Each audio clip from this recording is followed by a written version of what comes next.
I'd like to call the order the Plan Commission meeting for March 1st, 2022 at 6 p.m. Please stand for the Pledge of Allegiance. I pledge allegiance to the flag of the United States of America and to the republic for which it stands, one nation, under God, indivisible, with liberty and justice for all. Thank you. Tenants roll call. Commissioner Groff. Here. Commissioner Oliver. Here. Alderman Madden. Here. Commissioner Gazana. Present. Commissioner Buckmaster. Here. Commissioner Bartlett. Here. Mayor Petfolsky. Present. Planner Trebetowski. Present. All right, we have a quorum. Statement of public notice. The agenda was posted and distributed to all news media requesting notification in accordance with the open meeting laws on Friday, February 25th. All right, thank you. Just a little house cleaning here, or housekeeping, I should say, not cleaning. There is a public hearing tonight for Payne and Dolan on their annual renewal of their conditional use. So that's what the public hearing is going to be that I'm going to be announcing right after that. If you wish to speak on any item that is on the agenda, there are forms in the back of the room. Please fill it out with your name and address and just bring them up when you're going to talk. And that talk will be when that agenda item comes up. All right, moving on. Public hearing. You want to read the notice of public hearing? Public hearing for a renewal of a conditional use grant in accordance with Section 14 of the City of Muskego zoning ordinance for Payne and Dolan for the purpose of continued mining and processing of sand and gravel and the extension of use of an asphalt plant at the northwest corner of Crowbar Road and Janesville Road. At this time, anyone that wishes to be heard for or against this item, please step forward, state your name and address. Same crowd that was here last year for it. Oh, Payne and Dolan? Yes. All right, please step forward. There is somebody. Hi, my name is Brianna Buckholtz. I'm the Land Information Administrator at Payne and Dolan. Sorry, a little tall. That's fine. Just want to make sure you're picked up. And yeah. Better? Better. You're good. Okay. Yes. I'm here tonight with Clint Winninger over there, as you guys probably know him. We're here to request a conditional use permit renewal for our sand and gravel pit and our asphalt plant at our Muskego site. We aren't requesting any changes to the permit this year. And as far as operations go, last year they went smoothly, status quo. We didn't receive any complaints. We're continuing to extract material from below the groundwater table with a drag line. And we didn't operate at night last year, as we have done in previous years, and we do not have plans to operate at night yet this year either. But if we do, if a DOT job does come up for some reason, we'll be sure to go through the normal notification process with the city. Other than that, I don't really have too many updates unless you guys have any questions for us. At this point, it's a public hearing, so it kind of goes one way, but Okay. I think I'll let them make statements if they want. Awesome. Thank you. Thank you. Does anyone else have anything they'd like to say for or against this item? Any commissioners, any comments? No. All right, seeing no one else wanting to be heard, I'll declare this public hearing closed at 6:04. Thank you. Continuing on with the agenda, approval of the minutes from February 1st, 2022. I'll move to approve. Second. Discussion?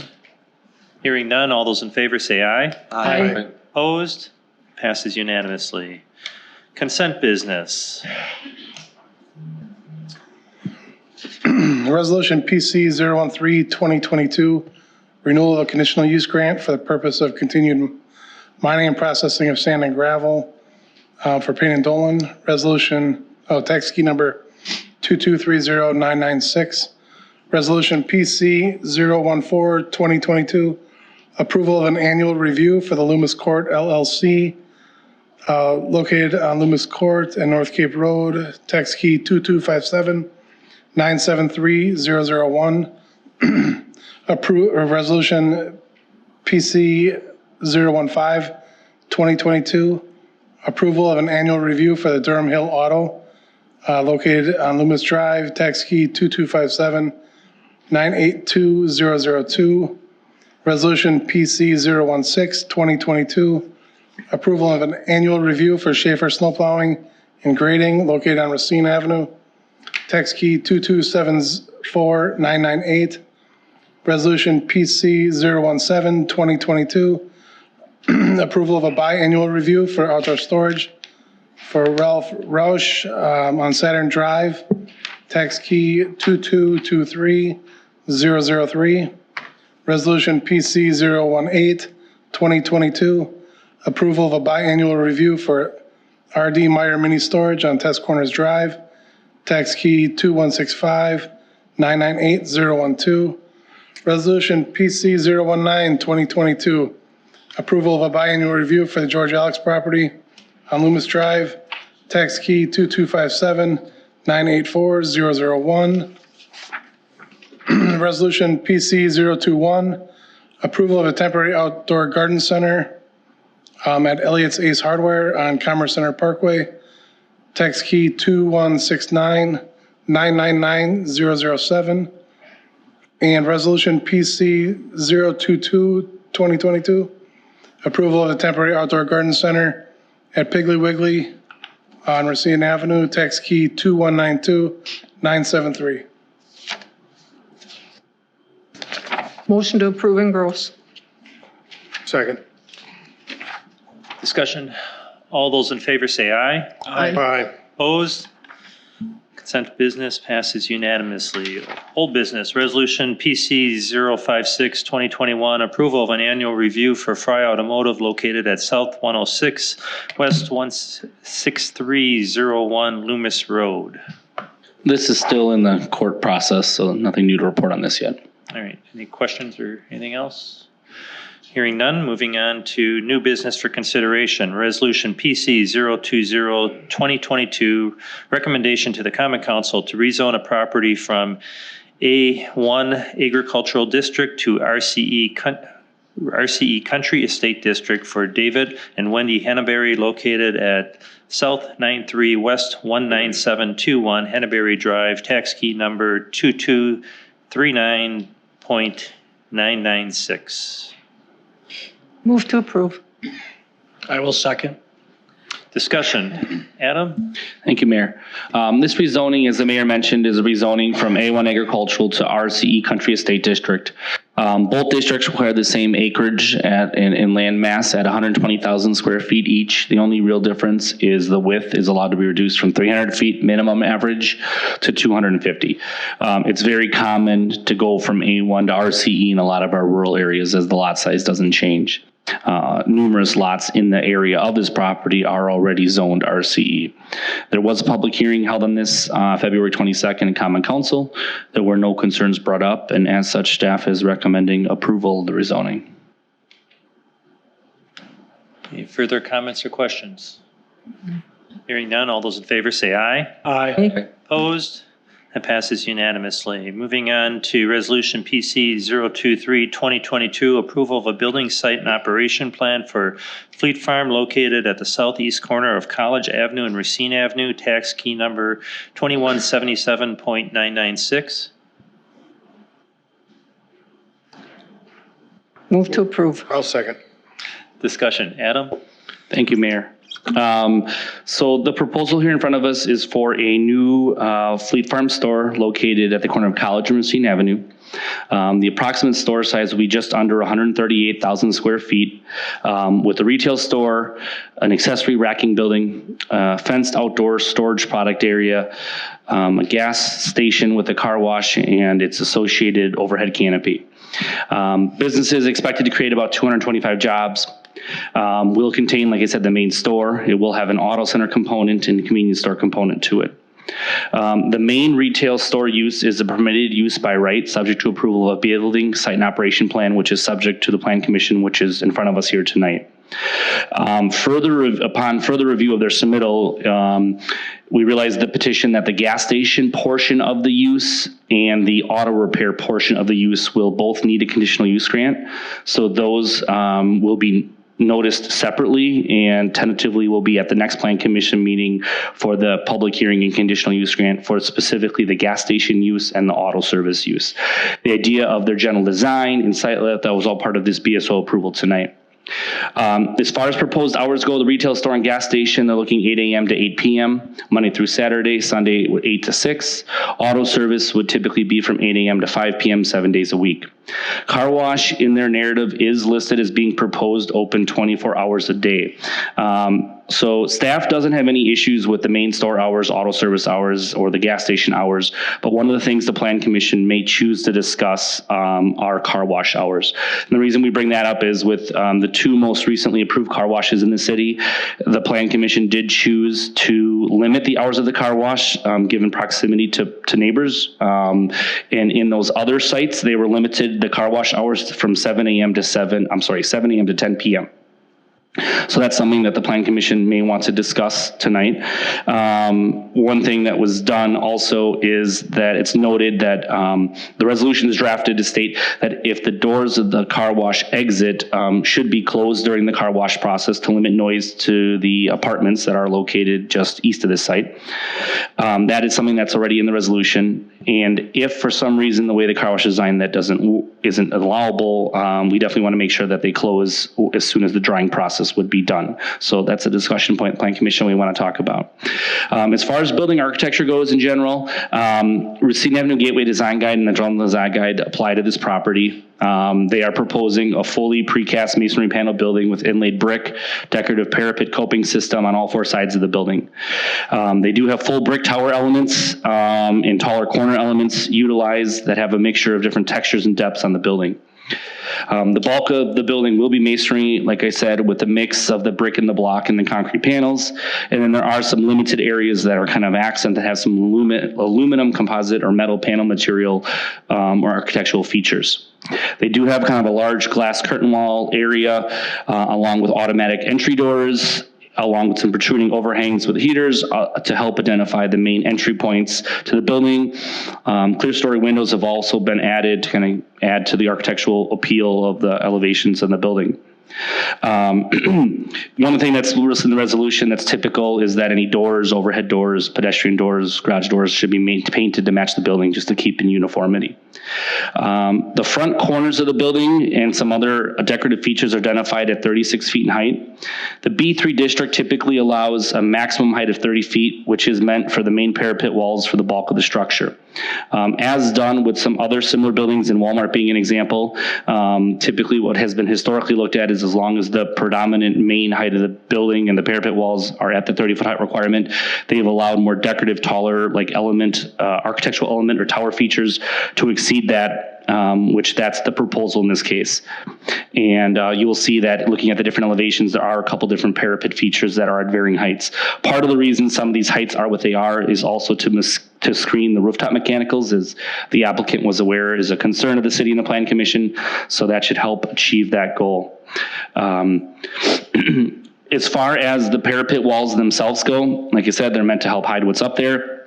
There are some portions of the parapet walls that you might see from some angles the backsides of.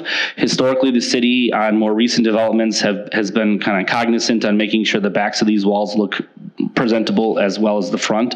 They have noted in their submittal that white roof membrane would be wrapping the back of the walls, and the resolution is drafted to state that the backside of any parapet walls or features that could be visible should have a material at least that matches the color on the front sides as to not stand out in a different color. That's something the Plan Commission may want to talk about if they so wish. As far as the Racine Avenue Design Guide goes, I don't think that the guide, when it was put together, never thought we'd have a building like this here. So they tried to address as many of the architectural features as they could. One thing in the guide that wasn't really applicable to a building of this stature is talking about looking at pitched roofs and gambrel roofs. So one thing that they did definitely do is in the gas station building and the canopy and some of their smaller structures like the guard hut and such, they are implementing those pitched roof features or hip roof features to help blend the buildings together, but still work towards the intentions of that design guide. So the smaller buildings on site are incorporating some of those more roof features as well as matching in materials and colors. There's a generator transformer in back. They are showing that being enclosed in a fenced area.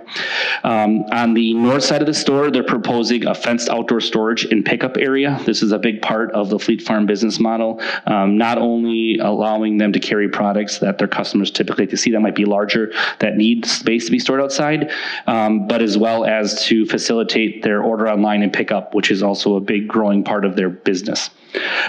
So the outside storage area contains two different types of fencing. The north and east sides of that contain a solid 12-foot tall Trex composite wood material style horizontal solid fence to limit any kind of impact from neighbors seeing in that area or people by the gas station. And then the west facing kind of front side of the outdoor storage area has some brick banding on the bottom along with a, decorative more style fence along that front facing side. And that also has some decorative elements that help frame the drive-in and exit areas for the curbside pickup products that they offer. Then within that storage area, they are proposing a racking building, as it's been called. So it's a building that will have a kind of stucco-clad front that has colors and patterns that match the main building. This then will help serve and also screen some of the materials that are stored in that outdoor area, help protect them from the elements, keep them out of the snow, things such as that. These same colors and materials kind of are all throughout the main building, the storage building, the hut building, the gas station, and so on. As far as the racking goes, racking is proposed at being 16 feet in height, and like I said, will be within that enclosed area, so they aren't proposing any general stuff outside the fenced area, except that there are two specific defined areas that you'll see on the site plan that are west facing or Racine Avenue facing, that are two areas designated for outdoors display or storage items. So typically the Plan Commission's been cautious with outdoor storage, but in the right application and the right TLC being involved with it has allowed outdoor storage. So the area that's being highlighted on the map now kind of shows two of the outdoor storage areas. They want to put seasonal things out there, things like kayaks, hunting blinds, bikes, log splitters. They've noted that area will always be kept neat and orderly, and those are the only two areas outside the fenced area that would contain any outdoor storage. As noted, there is a little guard hut building that matches all of this. That's at the entry to the outdoor storage area. That someone coming to pick up product would use that as a check-in station. As far as the gas station and car wash building goes, same materials as the main buildings. Those are the ones that have the standing seam pitched roof. The color schemes match, and they are showing that the gas canopy has 14.5-foot tall brick columns to once again tie the canopy to the main building, along with that kind of mansard or hip style roof that goes along with the design guide suggestions. As far as outside the gas station, typically the Plan Commission, when it comes to things like ice or propane or salt, have always been cautious just because some of these products at some locations can get really messy really quick. Fleet Farm has noted that they typically would have outside containers in front of the building for propane tanks and for ice. And on some recent approvals we've had for gas stations with similar equipment, the Plan Commission did allow them as long as the containers or the cages or the bins were painted to match the color of the building. So that is listed in the resolution right now, that they can be allowed the ice and the propane as long as the structures are painted to match the building. As far as the car wash goes, and we go back to outdoor storage by the gas. One thing too that has come up in some past projects, and a Quick Trip was a recent one, that if there's been any product that they want to have sold or displayed by the pumps, we've required that it be in between the pumps and not on the end caps, and we required that they put it on a curbed area to help keep it out of the elements, especially in the winter season. So that is something that is listed as a condition of approval in the resolution also. As mentioned, the car wash is on the south side of this gas station building. Currently, the entrance is shown on the west and the exit is shown on the east. And as we mentioned, the Plan Commission may want to talk about the hours of that car wash. As far as in the parking lot of the gas station, there is a small kind of standalone structure that they're adopting at a lot of the Fleet Farm locations. It's similar to like a storage pod, but that's a pet wash station. They want to promote their pet-friendly environment, and that's one of the things that they have done. And we don't have a concern with that as long as it's some landscaping around it and such. As far as the general site goes, the store is kind of based in the southeast corner, gas station more on the north side of the property. And the main parking lot will be west facing Racine Avenue with some parking between the gas station and the main building as well on the south side of the building. They are retaining walls through various portions of the site due to some wetlands, due to some stream corridors, due to some height changes on adjacent sites. So all the grading and stuff will be reviewed by engineering when the detailed site plans are submitted. They have been working with the DNR to do some limited wetland fill within the DNR limits, so that DNR has jurisdiction over that. As far as parking goes, they are proposing 429 parking stalls at the site, at the store. What they provided in the supplement you received, they do kind of give a breakdown of their existing stores, and based upon the size of the store and then how many parking stalls, like per 1,000 square feet, that they find out that they have and or need. And as part of this, they believe the 429 will be more than ample for their need, which is averaging about 3.06 parking stalls per 1,000 square feet. Now, when you look at the ordinance, which doesn't really work well for really large buildings, it works better for smaller scale buildings, shows somewhere up to over 900 parking stalls being recommended, but I think we all realize that seems extremely excessive, especially based upon their data from past stores, which is provided in this supplement. As far as parking stalls go, parking stalls meet our normal size requirements. All their drive aisles meet our drive requirements, so there's no concerns with that. They are providing landscaping throughout the site. Landscape parking islands are typically required every 10 stalls. Due to try to maximize the parking they do have on the site, they are asking for some waivers of that, but then they're providing some additional landscaping in other areas to kind of make up for it. So that was a waiver that they were asking for, but they do have landscape islands at the end of all the parking aisles. The parking meets all the proper separations from all the neighboring lot lines.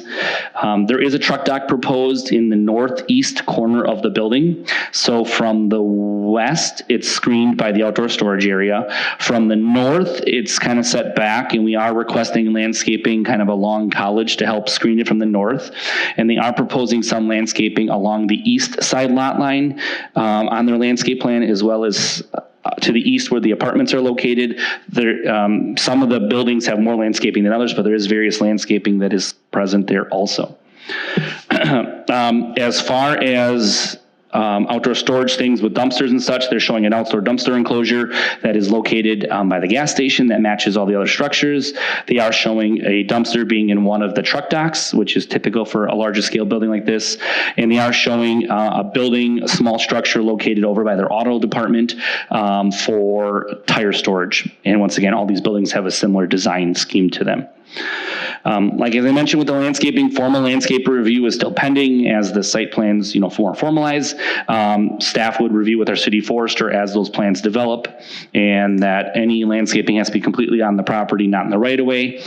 One thing that was suggested is they are adding 4 raised planter beds along the front of the site, since they have a large expanse of concrete to get in the front of the building. We typically like to see a little bit of softening with some kind of foundation planting, so they did have 4 raised planter beds with various landscaping along that front of the building also.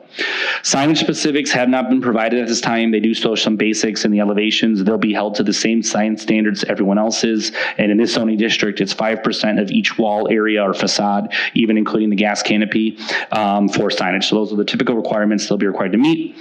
All of their lighting does meet the city specs as being full cutoff, 0-degree tilt. They do meet the photometric plan requirements. There's only one small area on a very small portion of the south part of the site where they exceed the 0.5 foot candle level, but being it's adjacent to a wooded area and school property, and it's minor encroachment, staff did not see any concerns with that. And it's noted that the concrete bases for the lights can't exceed 6 inches above grade as code requires.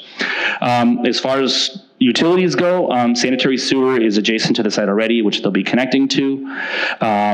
Water, there was talk to try to get this building on municipal water, but due to water demand needs of the building, it wasn't practical. So they are going to be looking at doing a private well system with holding tanks and pumps and stuff to meet their fire needs for the property. And then stormwater management. Right now, there's no stormwater management on site.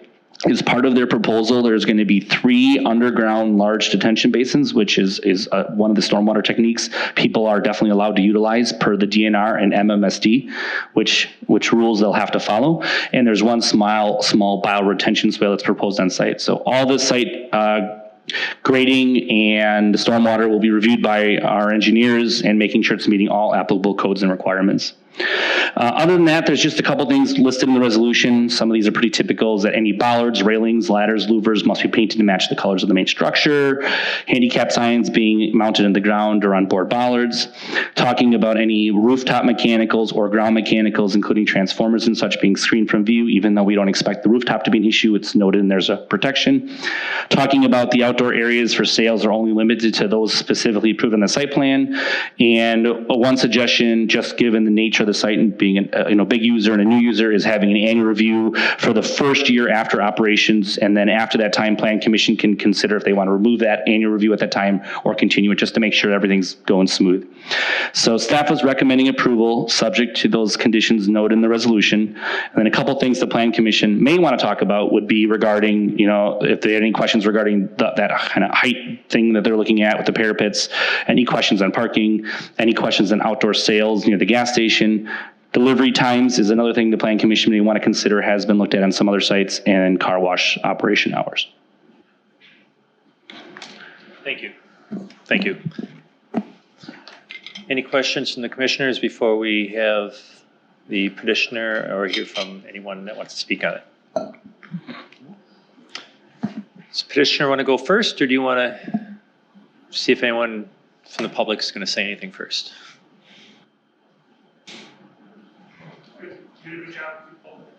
All right. If anyone wants to be heard on this item, we have one filled out slip so far. If anyone else wants to fill out a slip in the back, come forward. The first person we have is Deb Bolton. Usual name and address? Sure. Okay, Deb Bolton, West 186, South 7543, Kingston Drive. First of all, I want to say I'm not a NIMBY.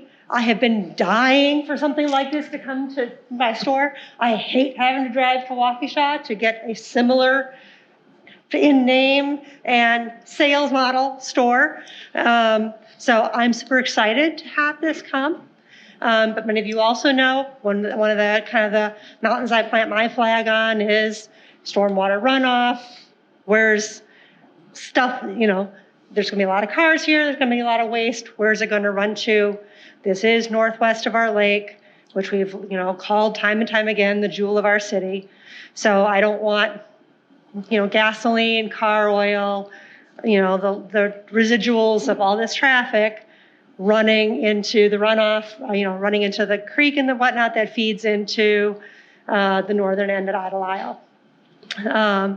Some of the concerns that were talked about there were, the gas station and the car wash. Gas stations and car washes are some opportunities for extra gas to hit the ground, because the pipes, they dribble a little bit, extra detergent to hit the ground, drips off the car as it leaves the car wash. So perhaps those are things maybe they were conditional use grants. Perhaps we don't consider having a car wash and a gas station. Those are things Muskego doesn't need. We've got places we can go for gas stations. We've got gas stations up the road. We have a gas station across the street. So in New Berlin, there's a gas station immediately across the street from this. We don't need another gas station. We've put in new car washes. We don't need another car wash. We don't need to be a noisy neighbor to those apartments right next door. But what we really do need is what they sell inside that store. That's what I really, really want, is what they sell inside that store. And it's what I'm really super excited that you're bringing to Muskego. So please, I'm not a NIMBY, okay? I would like to see, as more discussion, we don't have a gas station, we don't have a car wash, maybe we can have a bigger store. Because this is by far their smallest store, if I recall on that list, by about 2/3. So my fear is what product is going to get lost in this condensed store. I want the big store. I want everything that they have to offer. I want to be able to go to that one place and look at a lawnmower and a crock pot, get a bag of nuts and some comfortable clothes all in the same store. I really, really want that. So maybe consider We can improve the parking situation a little bit. We can become better neighbors by not putting a car wash in their backyard. And we can improve the runoff a little bit by not having a gas station. But we can still maybe get that store that is really going to be what's going to draw people in, draw them up from Wind Lake, draw them in from McGuanago, draw them from Muskego and Franklin, and bring that business to that store. Thank you. Thank you. Thank you. Does anyone else wish to be heard on this item? Come forward, state your name and address.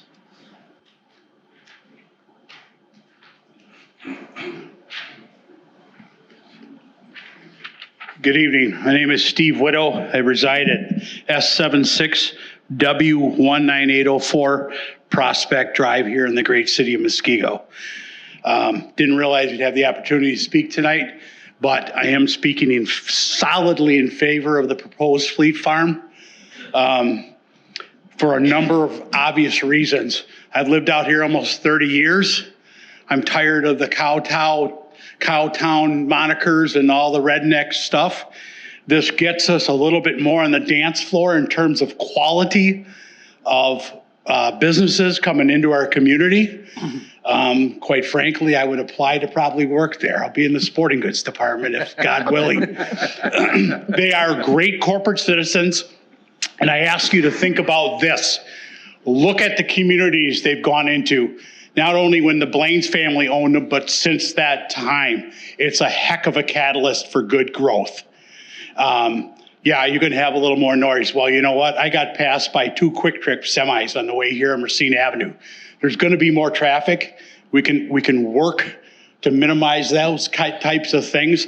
I'm just scared to death that people are going to be 3 miles away thinking they're going to hear semis 24/7. And this is not the time to be a NIMBY. I'm as close as anybody on the lake. I respect those that live on the lake. I'm at least no further than you are, and I'm not afraid of this. So keep an open mind. They're a great corporate citizen, and it'll be a positive catalyst for our community in the long run. Thank you. Thank you. Would anyone else like to be heard on this item?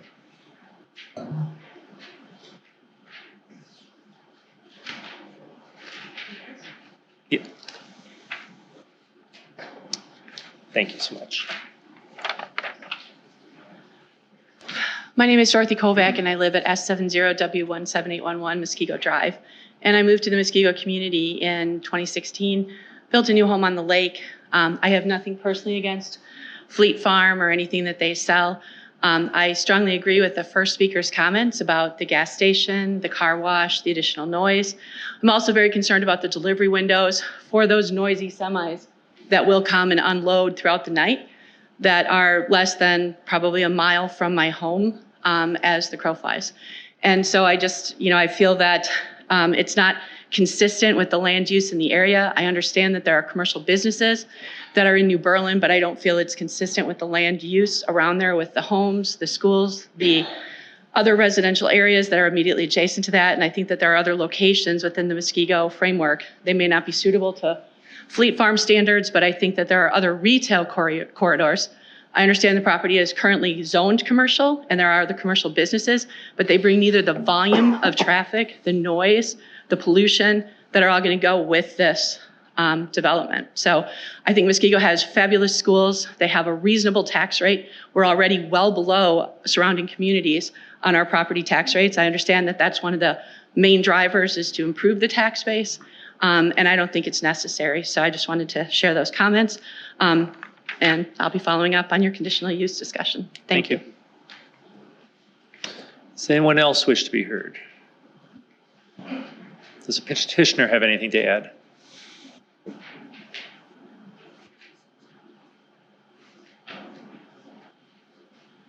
Good evening, Mayor, Commissioners, Dan Cohen. I'm with Mid-America Real Estate, 600 North Plankton Avenue, Milwaukee, Wisconsin.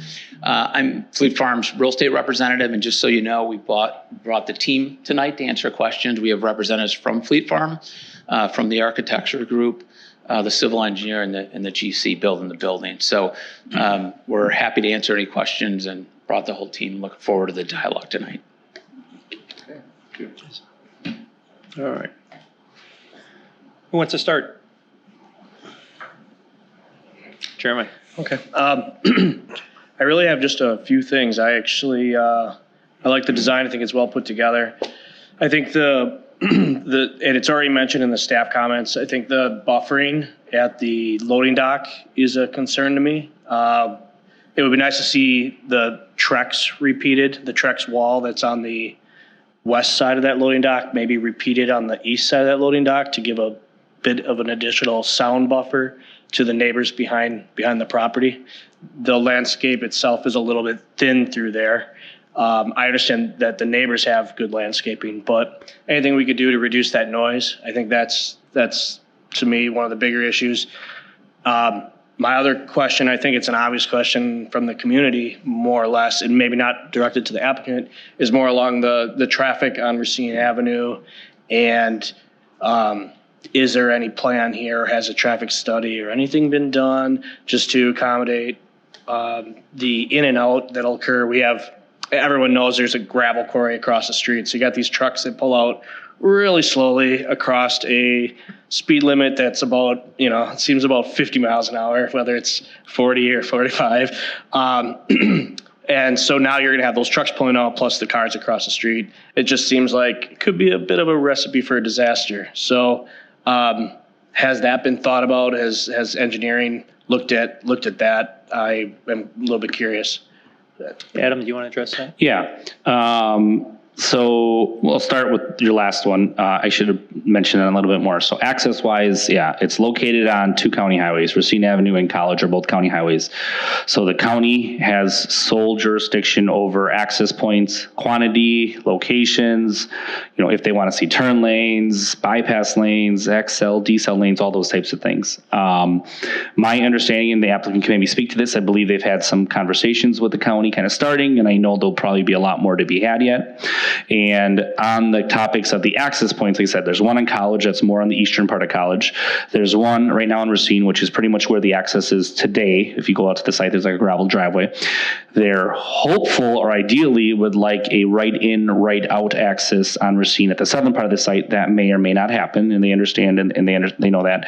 And then I think another question that has kind of come up is the intersection as a whole. And I believe, and correct me if I'm wrong, the TIA either was done or is being done, and I think there'll have to be some discussions with the county on what happens there. Yeah, my name is Matt Kasurek with Ari Smith, 16745 West Blumond Road. Yes, the TIA has been completed. We worked with the county to make sure that we analyzed the intersections in as far north as they wanted and as far south as they wanted. It's completed. It was being submitted this week. So we have the preliminary that we reviewed internally. That'll be going to the county for the review. We expect a review done within 2 to 4 weeks. We do understand the site. There is going to be, some modifications that are going to be required of Racine and College. Most of them that, due to this site, appear that they're going to be mostly striping, some widening, and some turn lanes to accommodate, like you said, the movement in and out of the gravel.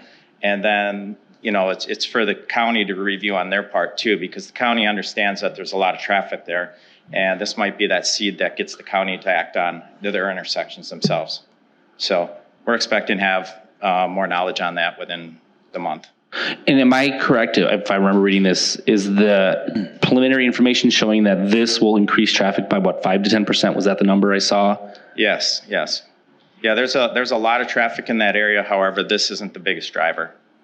The traffic, and I think you'll see in some of the summaries, it's kind of divided up. There's some from the north, some to the south. We've analyzed the TIA 2 different ways. So we've also looked at it with a second, just right in, right out on the southwest corner of the site there. That would help provide another access point from the south, and then give a right out from there. So in that format, we would be extending the median further south so that people can cut out. But we've analyzed it both ways, and we feel that the county is going to allow us to have that intersection. Commissioner Kazana? Regarding the gas hut, I see that the the proposed car wash is on the south side. The north side elevation, is that going to be a retail, or is there going to be, I see a canopy, what's going in there? And is it manned, and for how many hours a day? Yeah, the architect can probably answer that for you.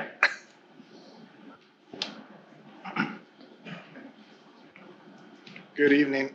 Brandon Grease Architectural, 500 North Commercial Street, Neenah, Wisconsin. So the south side is the car wash itself, single lane car wash. The north side is going to be a small retail man station. So it's a mini convenience store. Okay. So how long are you proposing that to be manned? Operational hours, Jeff, do you know what we have? 8 to 8. Yeah, that's the store is set to have the same hours as the convenience store. Gas station is the same as the main store. The question that we brought up was if the car wash hours are a concern, though. Right. Just wanted to see how that dovetailed when that people leave that site, then the gas station or the car wash is not being covered by anybody. It's strictly automated. Correct. Commissioner Buckmaster. Thank you. Very well written summary too, Adam. It's very well done. Thank you, Aaron. On the south, I guess my question is on the southeast side, what is the elevation actually from, is there a drop? And what is that drop? On the very southeast corner, there's roughly a 13-foot grade difference on the corner. And I believe from the back of the school to the finished floor elevation is roughly 15 or 16-foot difference. So currently right now we are working with the school. We had a couple meetings with them about obtaining temporary grading easement so we could limit the wall size and actually 3-to-1 and provide a greater landscape buffer for them. So I had that meeting this week and it went very well. They actually liked the idea. So that's what we're pursuing on that southeast corner.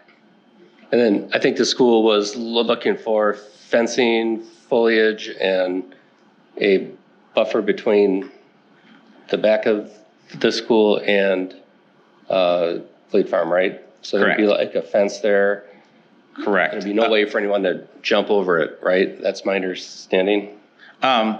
There was some discussion whether or not they wanted a fence there. They were going to meet, I believe, this morning to look at the plan. We prepared a quick landscape plan that showed a landscape buffer on their top and some larger trees along the 3-to-1 slope. So we provided that for them for a quick review to make sure that we're on the same page. But yeah, there's an extensive tree buffer all along that whole top. From where they would be, they wouldn't be able to see any of the parking lot being that high up. And then with having it's all coniferous trees up there too. So you're not going to worry about the leaves being gone. Okay. And then I think even before tonight, who reached out to the schools? Was that you or your firm or who reached out? Yeah, that was me. Yeah. Thank you. That was very good. Okay, thank you. It was nice to receive that feedback that even before here, that this was already happening behind the scenes. And from what my understanding is, outside of just, I think, the easement and then some of the landscaping, every item that the school district has been mitigated by you. So thank you. Disclosure, Commissioner Buckmaster is the president of the school board, so. Oh, great. I hope I did a good job. Speaking of the school and the fields that are up on that ledge, do we have a concern, or should we have a concern about foot traffic now? Because right now there's no reason to travel that distance at all, whether it's a fence, and I know that's a great school, but regardless, a fence to protect travel from the school to the business, or the parking lots that are just south of there, utilized during the summer, where we could conceivably have individuals getting out of their cars and walking down Racine Avenue to this business. So should we be talking about a sidewalk? Because there's not anything there now. In fact, I'm not sure exactly what that ditch looks like because we've never thought of it, you know? So I'd like to have that discussion with school, discussion with summer users, and obviously discussion with you folks. Yes. I think the school, I can't answer on the south parking lot. I couldn't even explain why somebody would park there and walk over to Fleet Farm, but I suppose that During would be the a safety issue. summer, Yep. kids. That would certainly be a safety issue. Regarding the school behind there, that's what I think the elevation is probably, even with that fence and block, it's around 15, 18 feet. It's substantial. So it's pretty substantial, and it's just that southeast corner that we're concerned about, right? And then the rest of it, the fence, you know, as you go south is the tree line. We'd probably just want some slight there, or some foliage or something there. But from my understanding, and it's not me, it's our staff and these good people here have been in big 2-3 discussions, and my understanding is the district is not concerned yet with anything that they've seen. Okay. I've chased a few foul balls over there, so I'm a little more conscientious over that. Me too. So yeah. In anywhere that they do have walls, they are required, if the wall's over 6 feet in height, they will have some kind of guardrail fence, something as kind of just a preventative. That's kind of a standard for any commercial site. Okay. And the plan that we're looking at eliminates, I think it reduces the wall in that area to, I think the highest wall is 4.5 feet. And that's just on the very, very east side, north of where the bioretention is in the back of the school there. So, you know, speaking with the school, nobody plays in that area, but either way, we're going to have landscaping, a 3-to-1 slope. You know, we're thinking of a no-mow slope, so it'll look nice. It'll be on the back side of all the landscaping. You know, won't be seen from your side. And then a small wall in that corner with a railing on the top. So it eliminates the bigger, and it does provide a nicer buffer. I mean, it's going to have a buffer. I think they said the other day they were out there and they could see headlights through the trees at this time. But, you know, when that landscape buffer's on the top, you know, that's going to eliminate a lot of that. So.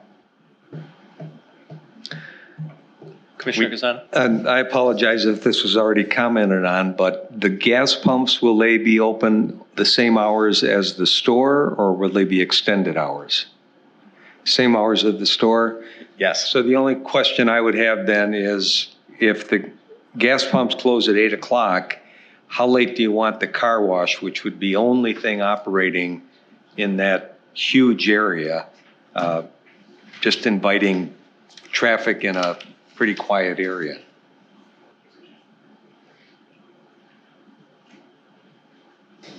I mean, we can look into that. If you know, right now I think you're asking for 24 hours, but if the Plan Commission wants to, you know, comment on that, or, you know, we can go back to Fleet Farm and discuss. Can we do, if we were to take that approach, can we amend it, and then during the annual review, if there's no issues, just you can do one of two adjust things. it then, right? You can either, well, I'd recommend an annual review no matter what you do on this, just so we have an exit way to reopen this and come back to it to address problems at some interval of time, 6 months or a year. So you could, if you're going to do that, you can either allow them their 24 hours and then scale it back if there's problems, or you do the opposite. You start with limited hours and there's no problems, you can extend it. So, you know, either one of those would be some kind of option that the commission, depending on what you guys want. I am receptive to that concern. Yeah. If that's the only thing open, drawing in, I would not be, it wouldn't be a concern for me to scale it back at first and then review it and then add to it just based on the area. But yeah. Well, and my own opinion, a full 24 hours, I'm not sure that's a little excessive myself, but That's just me. I don't know where the commission is. Yeah. I like that though. To voice in on that, I'd like to be consistent with what we've allowed with all the other businesses. Otherwise, I don't think that that's a good move on our planning standpoint either, so. Fair enough. The last two, now each of them are a single bay, so similar to this, and one, you could, I guess, say both, one's part of a gas station, one's part of a laundromat that has a car wash. Both were 7 a.m. to 10 p.m. And the main reason behind that in the discussion was proximity to other residences. And there are, I can't remember the size of those apartments. There are 55 units there, or am I thinking 55 and older? But all the numbers in my head. I think, I'm not sure the exact unit count. But there are residents that are adjoining to the property right there. Any other comments on? Well, let's. I guess I have a couple of comments like for Jeremy yet that I didn't get to. Sorry, Jeremy. One thing. So you're talking about the loading dock area, and I guess is something you can talk with the development team about. The idea of having a wall on the east side of the loading dock too. Can understand the idea of that. There was some questions though when we kind of vetted that idea of depending on the truck movement. Having a wall, if you're gonna have the wall, you want it to cover the front of the truck, right? That's the noisy part. Otherwise, it's gonna do you no good. And is that then just pushing turning movements and stuff further out, meaning you're moving the noise from here to there, and you might not hear it when it's backed up. One thing we did, and Walmart was a perfect example of this, there was a requirement there, which we don't have here, but we can amend if so wish, to just require something simple that once the trucks are in the dock, they have to be turned off. Walmart has a requirement that trucks are never allowed to idle. I mean, yes, they have to get into their spot. There's no doubt about that. But as soon as they're in the dock, the trucks have to be off till they leave. So there's no option of leaving the truck idling, and that might be a better solution to limit the noise. I know it's a solution we've implemented on other sites. Maybe it's both. Whatever. That's something that we thought about too with this.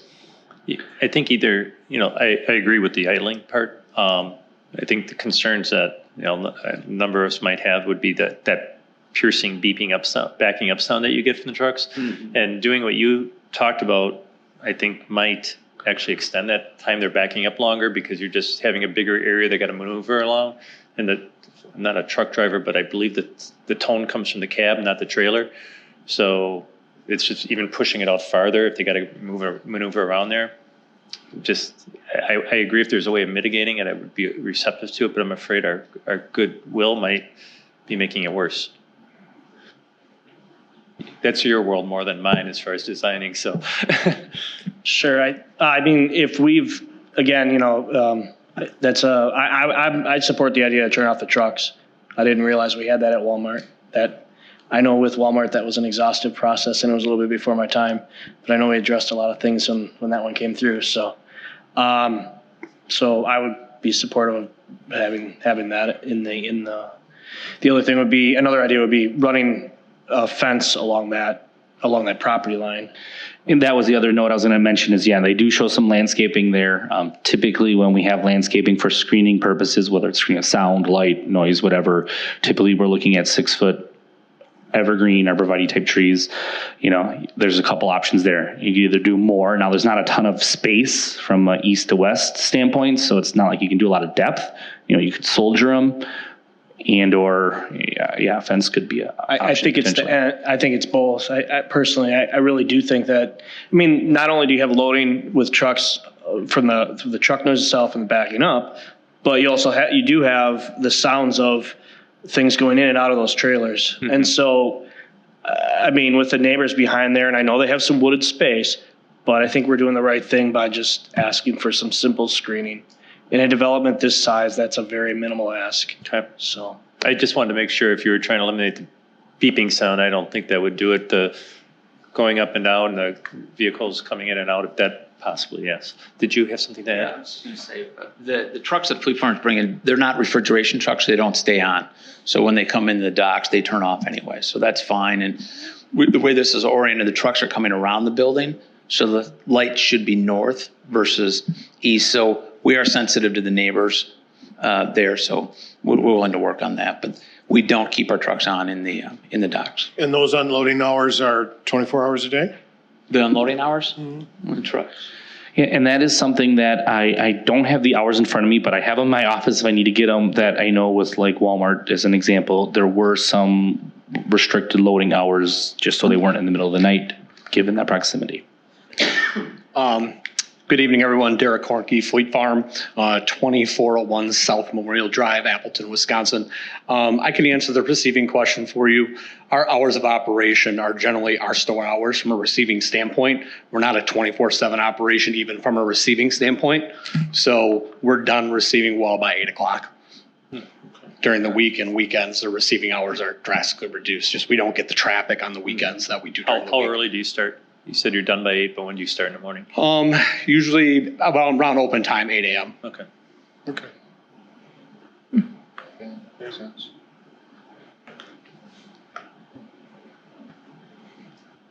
Any other comments? Just one other question about the loading dock. I'm looking at the drawing, and on the east side of the trucks, it looks like a wall there. Is that, or? I think that's just a depression. The dock recesses, I think, about 4 feet or so. So I think what you're seeing is just the line where the pavement dips, and there's like a little guardrail there. Correct.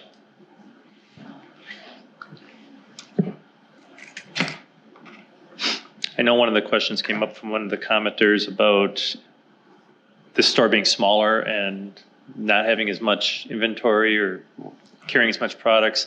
My understanding from meeting with Fleet Farm is you have a centralized distribution center now, so you don't store things in the store as much, you don't need as much space.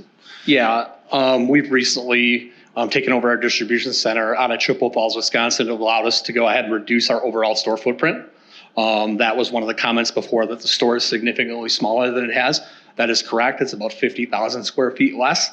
But with our distribution model that we have now, we're able to fill the store on a more daily type run to the building from our distribution center. Allowed us to shrink the box up itself.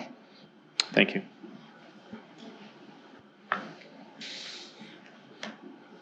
One thing I forgot to mention, but I want to mention, it's minor detail, but part of this site is on the southern part of the building seasonally, as the annual reviews were in front of us tonight, it helped me remind me of it.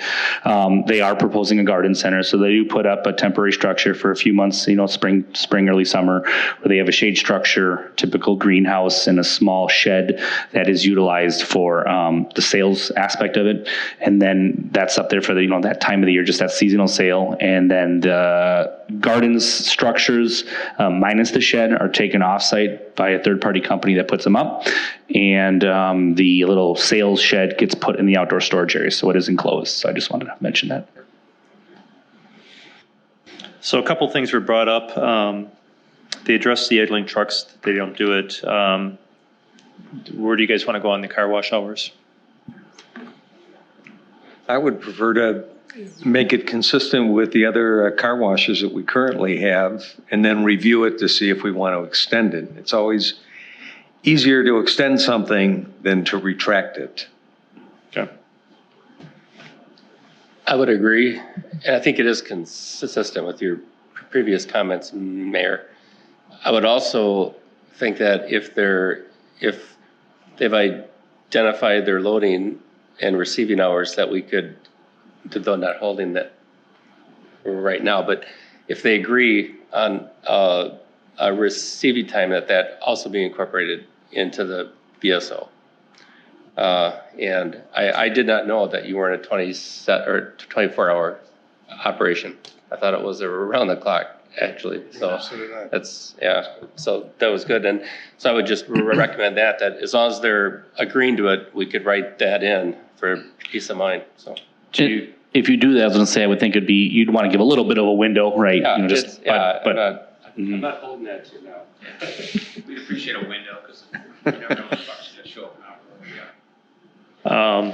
So what are the hours that we have for the other car washes right now? Car washes are 7 a.m. to 10 p.m.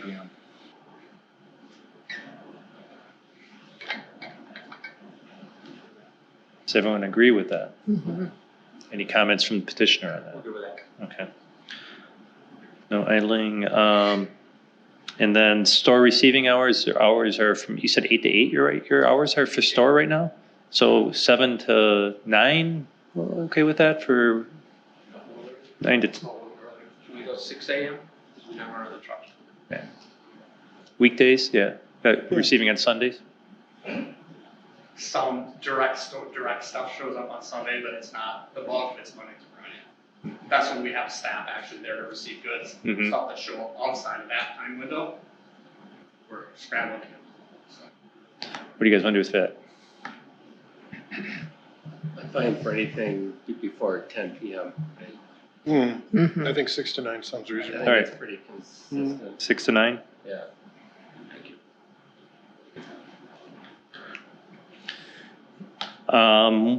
What kind of review that was mentioned? Right now, it's written as an annual, so 1 year from when they would open. That's how it's drafted currently. Everyone good with that? Yeah. And that, well, basically, yeah, and at that time, the planning commission can decide if they want to end it, depending on the outcome of it, or if they want to keep it or extend it, or to every 2 years or whatever. We'll do a review 1 year from now and decide what we want to do at that point. Yeah, and well, and it's, I think, listed. If there's no issues, it'll probably get dropped. If there are, it would just be extended for 1 more year. Any other comments or questions? The only thing, I guess, maybe if I feel like was left a little bit open is anything on that east side. The screening. You know, Do you guys have any suggestions? And you've heard what our concerns are. Do you want to suggest something, or do you want us to? Specifically near the truck dock? Yeah.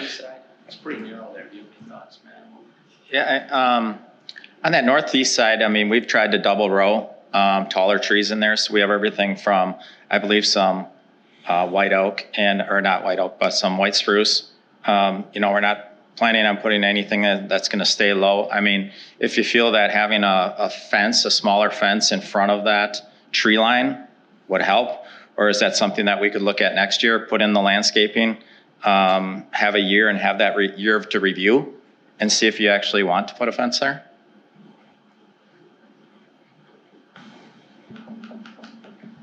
We should probably incorporate some landscaping in during the.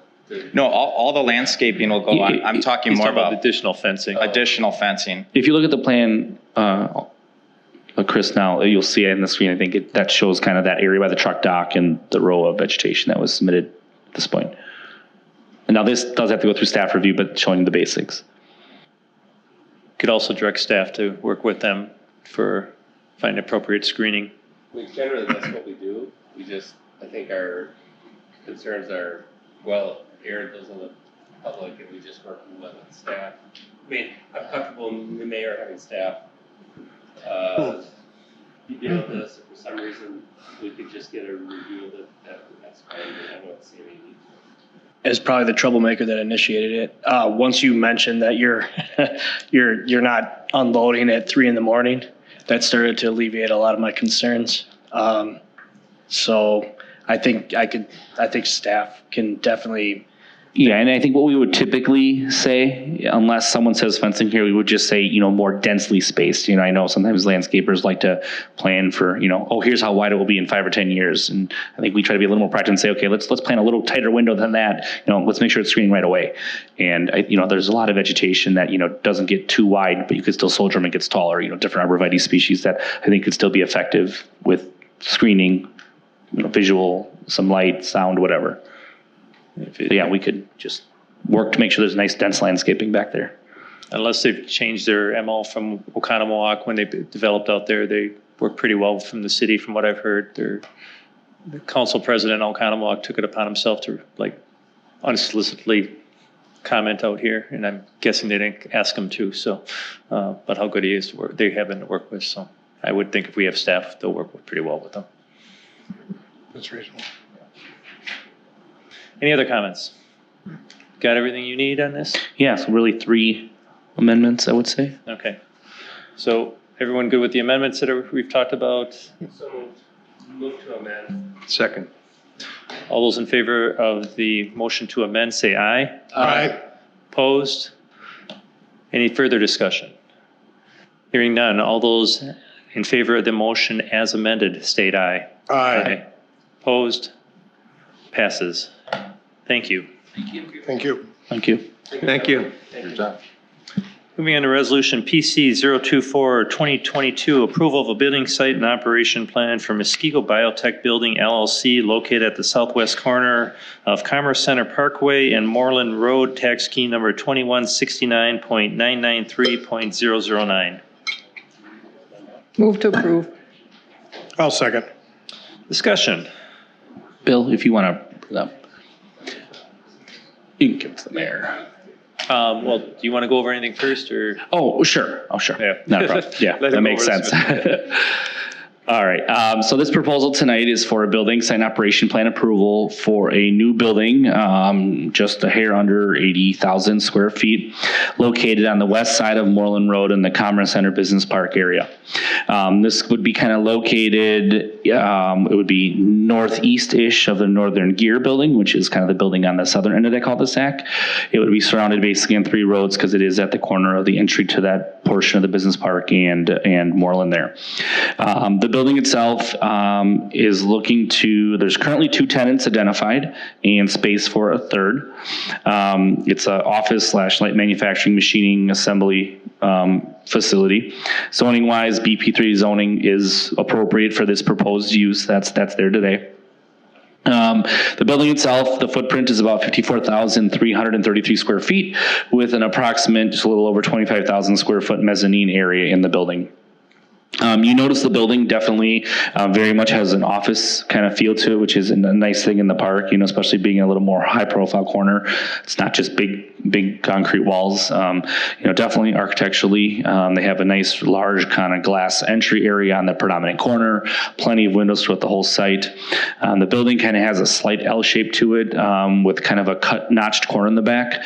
That's ultimately a byproduct of a sewer easement that's back there, which actually kind of I think led to some nice character to the building. So kind of a nice byproduct of the layout of the site, even though it's not a make or break of it. And then that little alcove of the L that's kind of hidden mostly from the roads is where their truck docks would be. As far as this park goes as a whole, this is one of the larger sites in that area, and you'll see in the site plan, like I said, kind of fits in there nice. There is an existing stormwater pond, a very small one that's kind of under the building today. Looking through their stormwater engineers looked at the site, and they're actually going to be removing that storm pond, building a new larger one that not only meets the intentions of that original pond, but also meets the intentions of the needs of the new business. So that new pond will be further south on this site. Right now, the tenants that are known, like I said, Breakthrough Strategies is a company that's going to be using about 3,600 square feet, so a smaller portion of the office space, as well as the main user at this point is Biotech Systems. And that's kind of the biotech side of this, and they're using about just under 35,000 square feet as the second tenant, which still leaves some space to either be leased or grown into by the existing tenant or tenants. Location-wise, building meets all the setbacks and offsets from a zoning standpoint, meets floor area, meets open space. There's no concerns with any of that. They're not talking about any needs for outside storage or outside parking or anything as that such. This is governed by the General Design Guide as well as the city's Business Park Design Guide. And you'll see in the supplement, they hit on a lot of the things that this design guide looks to see out there as far as design, working with the site, and different things like that. Like I said, as architecture, similar to some other projects in that area, prefab panels are a good portion of the building. And like I said, they're using, you know, kind of color scheme that's charcoals and whites, similar to what's in the area, but not exactly the same. So still gives it its own identity, but will definitely fit in well with the area. All the overhead doors, bollards, things like that will be painted to match the building. They show 145 parking stalls on site, which appears more than ample for the spaces and users that are proposed there at this time. They do show an outdoor dumpster enclosure on the site. We will need to see some more details on exactly what it looks like, as we want it to be similar to the building. They do have some preliminary landscaping, lighting, things like that. Signage hasn't been talked about yet too extensively, but they'll have to follow the typical BP3 district requirements, which I believe for wall signage is 3% of each wall facade. As far as lighting goes, they're meeting all the typical lighting specs, full cutoff, 0-degree tilt, and so on. Utilities are available to this site, so there's no questions with utilities. Staff definitely thinks this will be a nice addition to that area and kind of help fill out this corner of the site in a really nice looking building. So we are recommending approval. Thank you. Oh, yeah, sorry. Does anyone wish to be heard on this item? Mr. Carity.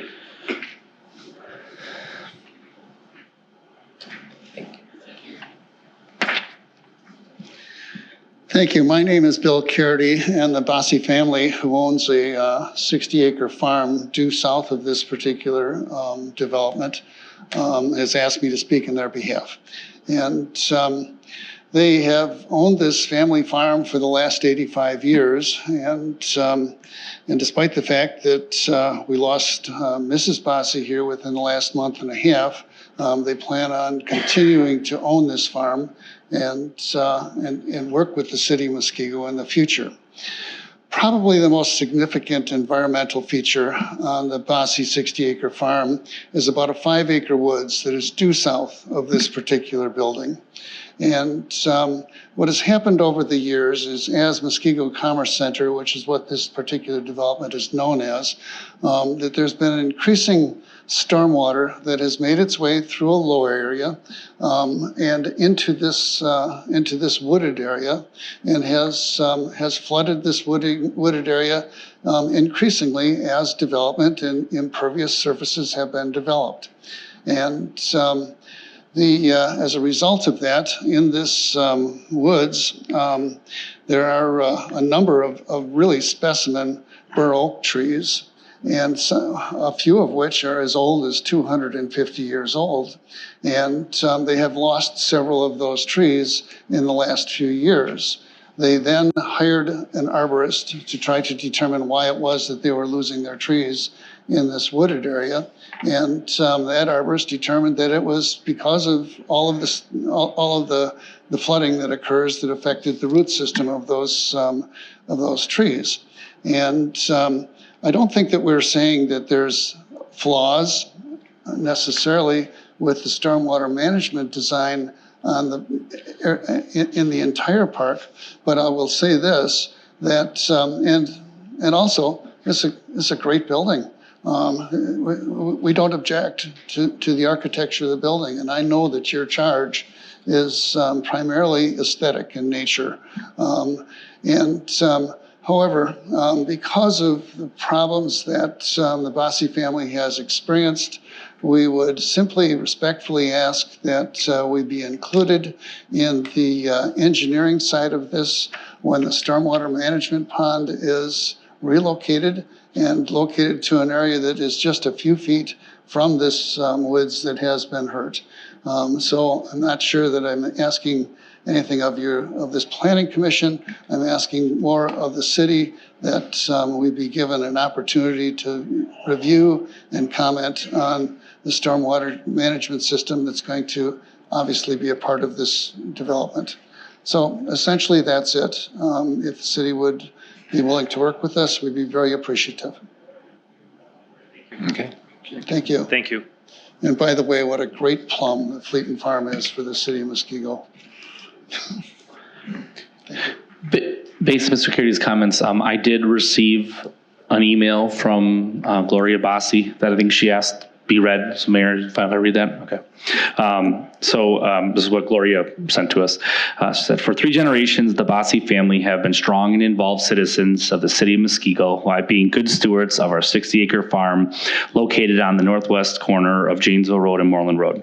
Since the construction of the Muskego Commerce Center Business Park, our farm has experienced an increased quantity of stormwater runoff, which has been flooding our farm, in particular historic 5-acre woods that we've sought to preserve over many years of our ownership. We have lost several 150-year-old plus bur oak trees due to stormwater inundation, and then hired a licensed arborist to counsel us on how to preserve our trees. He suggested less water, not more. The proposed Bryan building, Biotech building, is immediately adjacent to us on the north, and we desire to register our concern that upon build-out that the Rezoning stormwater runoff could cause further damage to our property if not properly engineered. The proposed stormwater pond is only a few feet from the downstream property. It is our understanding that the grading and engineering component of the construction is within the preliminary stage, and we ask that the city be critically involved in the design. We ask the city that be critically involved in the design, and that the Bossy representatives be included in the preliminary and final review of the stormwater discharge management plans. To be clear, we are not opposed to the responsible development of this property, but we do not want any further damage as any damage by the additional runoff generated by rooftops, driveways, parking lots, or other impervious surfaces. Thank you for this opportunity to be heard on this matter, which the Bossy family is very interested in. And once again, we ask to be included in the stormwater management design. Attached are photos, and which I have these if anyone needs them. Attached are photos of the exceptional woods during dry periods and after rainstorms, which we desire to preserve to the benefit of the Muskego community. Thank you. Does anyone else here wish to be heard on this? Come forward.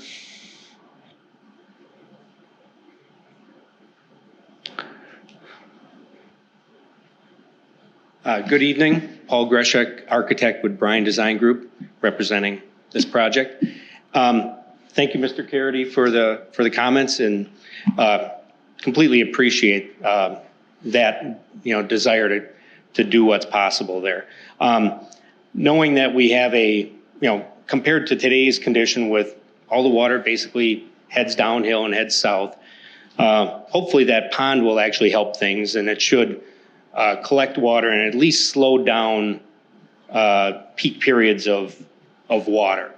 And we'd certainly be willing to work with our civil engineers and you guys to maybe find ways that pond could even help this process better. So yeah, we're definitely willing to work on this with you guys. Okay. Thank you. Thank you. Any questions, comments, discussions? Should reiterate just obviously this is the one part of the approval process. There's MMSD and our own stormwater runoff ordinances that would need to be followed for this, as well as state statutes. It sounds like there's a willingness to share some of their designs with the neighboring properties. So, yeah, and our engineering department, now that they're aware, you can once again kind of pay special attention also. Right. Okay. Hearing no more discussion, all those in favor say aye. Aye. Opposed? Passes unanimously. There is no miscellaneous business, so a motion to adjourn would be in order. Second. All those in favor say aye. Aye. Opposed? We're adjourned at 7:17.